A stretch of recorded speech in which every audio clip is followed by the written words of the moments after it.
Assalamualaikum warahmatullahi wabarakatuh. Alhamdulillahirabbil alamin. Alhamdulillahilladzi hadana lihada wa ma kunna linahtadiya laula an hadanallah. Laqad ja'at rusulu rabbina bil haqq wa nudu an tilkumul jannatu uristumuha bima kuntum ta'malun.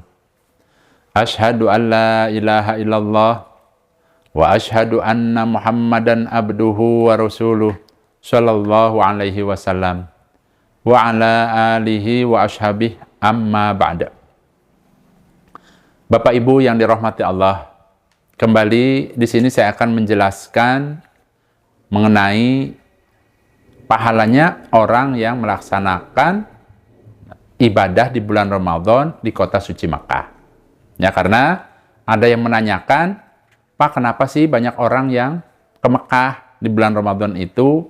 Memang bedanya apa sih puasa di tanah air dengan puasa di Mekah? Nah, untuk itu saya akan memberikan penjelasan sesuai dengan hadis-hadis Nabi, Bapak Ibu. Dan ada penjelasan ini ada dalam hadis Ibnu Majah. Ya, saya akan membacakan karena hadisnya cukup panjang, Bapak Ibu. Qala Rasulullah sallallahu alaihi wasallam, man adraka Ramadhana bi Makkah.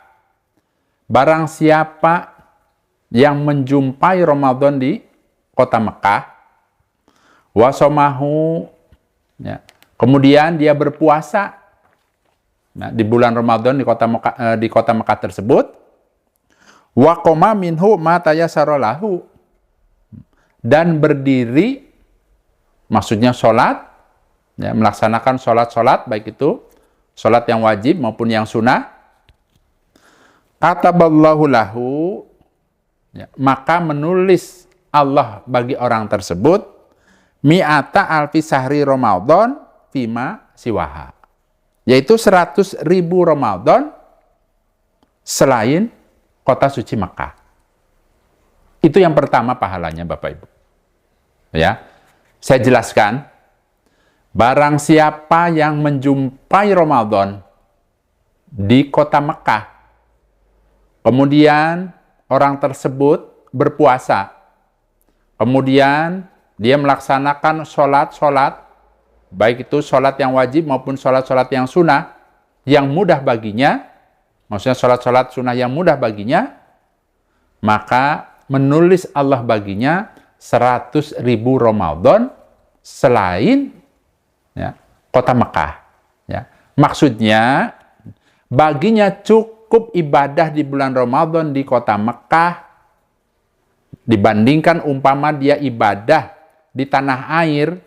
Umpama di tanah air itu kan puasa Ramadan 30 hari, maka pahalanya kan tadi, ya, selama 30 hari. Tapi kalau di Mekah, Bapak Ibu puasa 30 hari, pahalanya dikalikan lagi 100.000 Ramadan. Luar biasa, Bapak Ibu. Kalau umpamanya Bapak Ibu ingin membandingi orang yang ibadah di kota suci Mekah, umpama puasanya saja umpamanya, berarti dia harus puasa 100.000 bulan Ramadan. Teramat sulit, Bapak Ibu. Betapa besarnya pahala yang didapat orang yang bisa menjumpai Ramadan di kota Mekah. Itu yang pertama. Kemudian dilanjutkan lagi hadisnya. Wa kataballahu lahu bikulli yaumin itqa raqabah. Dan orang tersebut, ya, ditulis oleh Allah baginya setiap harinya memerdekakan budak. Jadi dia akan mendapatkan pahala sebagaimana memerdekakan satu orang budak. Itu setiap hari. Wa kulli lailatin itqa raqabah. Dan setiap malam dia akan mendapatkan pahala sebagaimana memerdekakan seorang budak. Nah, dengan adanya penjelasan ini berarti dia sehari semalam itu akan mendapatkan pahala sebagaimana memerdekakan 2 orang budak. Itu pahalanya. Ya, itu yang kedua. Kemudian yang ketiga, wa kulli yaumin hum lana farosin fi sabilillah. Dan setiap hari orang tersebut ditulis oleh Allah pahala sebagaimana dia menyerahkan kuda kepada sabilillah. Jadi diibaratkan orang tersebut sodakoh kuda ke sabilillah setiap hari. Itu yang ketiga. Kemudian yang keempat, wa fi kulli yaumin hasanah. Dan setiap harinya akan mendapatkan kebaikan. Wa fi kulli lailatin hasanah, dan setiap malamnya juga akan mendapatkan pahala kebaikan dari Allah. Itu pahalanya orang yang bisa menjumpai Ramadan di kota Mekah, yang mana dia melaksanakan ibadah di kota Mekah.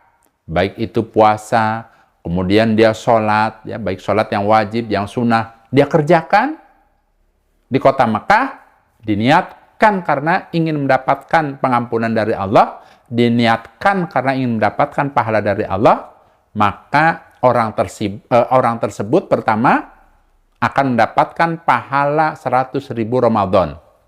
Yang kedua, dia akan mendapatkan pahala sebagaimana orang yang memerdekakan budak sehari semalam itu dia memerdekakan budak 2 orang. Kemudian yang ketiga, dia akan mendapatkan pahala sebagaimana orang yang sedekah kuda ke fisabilillah. Kemudian sehari semalam setiap hari dia mendapatkan kebaikan, setiap malamnya juga akan mendapatkan kebaikan, ya, pahala kebaikan dari Allah. Itu pahalanya orang yang bisa menemui Ramadan di kota suci Mekah. Ya, belum lagi Bapak Ibu, orang yang ibadah di bulan Ramadan di kota suci Mekah, umpama dia itikaf, ya, di Masjidil Haram, ya, itu kan ya, dijelaskan dalam hadis itu, orang yang itikaf di masjid itu akan mendapatkan pahala sebagaimana orang yang haji dan umroh.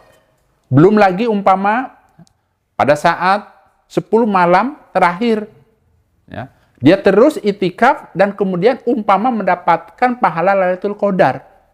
Orang yang mendapatkan pahala Lailatul Qadar, Bapak Ibu, umpamanya, ya, orang tersebut umpamanya dia melaksanakan, ya, sholat umpama sholat tasbih.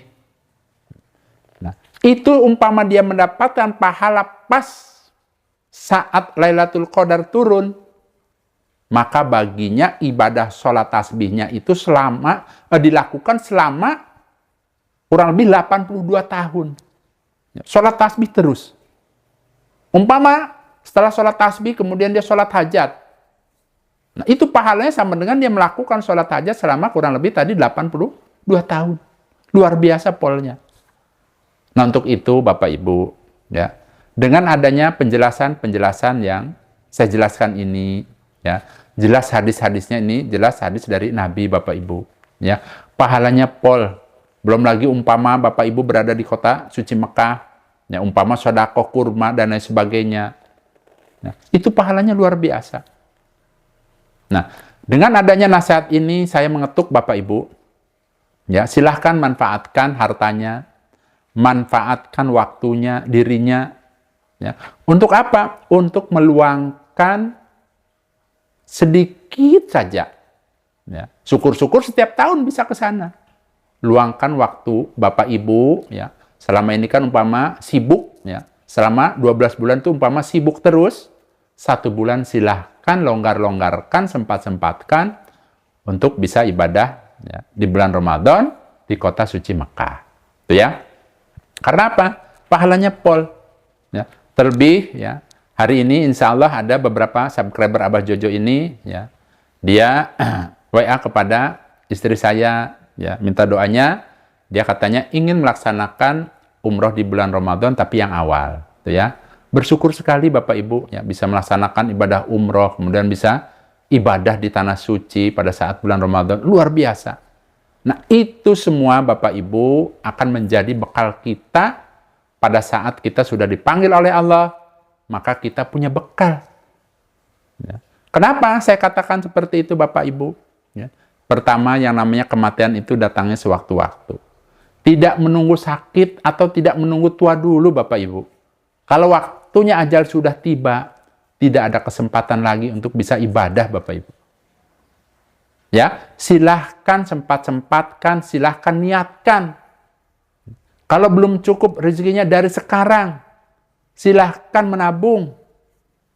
Untuk apa? Untuk bekal di akhirat, Bapak Ibu. Cita-citakan yang namanya ibadah di kota suci Mekah itu, supaya tanamkan di dalam hati Bapak Ibu, cita-citakan. Terlebih sekarang ini Bapak Ibu, ya, yang namanya haji, ya, di tanah air itu daftar tunggunya luar biasa lama. Ya, silahkan sempat-sempatkan untuk ibadah di bulan Ramadan di kota Mekah. Alhamdulillah, jazakumullahu khairan. Mudah-mudahan apa yang saya sampaikan ini bisa bermanfaat, khususnya Bapak Ibu ya, yang bercita-cita ingin beribadah di kota suci Mekah, yaitu di bulan Ramadan. Nah, saya rasa itu saja Bapak Ibu. Saya pamit. Wassalamualaikum warahmatullahi wabarakatuh.